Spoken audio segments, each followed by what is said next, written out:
According to a new data leak, the second-generation iPhone SE will look like the iPhone 8. In doing so, it will install an iPhone 11 processor. The first-generation iPhone SE, Special Edition, was a real hit among users. The model had the appearance of an iPhone 5's, but the iron in it was installed from SIXS.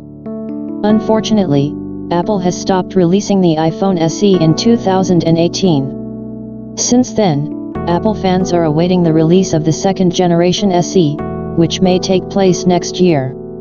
Experts have previously speculated that this would be an average version of the model with a small 5.42-inch display.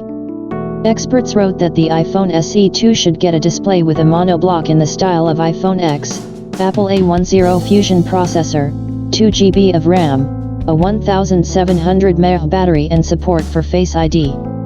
But, recently, a well-known analyst close to Apple, Min-Chi Kuo, revealed new possible features of the future smartphone and said that the company should introduce it in the first quarter of 2020. According to Kuo, the model will be similar to the iPhone 8 and will receive a 4.7-inch LCD and most of the hardware from this smartphone. However, the new SE will need to install the A13 processor that came with the iPhone 11. It is also expected that the device will have 3 GB of RAM. The iPhone SE2 will not be frameless, as it will retain the classic home menu button and display without branded monobar. Because of this, the model may look outdated against the backdrop of modern Apple frames. However, the trump card of the SE has always been its price, because thanks to this smartphone, the manufacturer has attracted the attention of an audience that cannot afford expensive new products from Apple.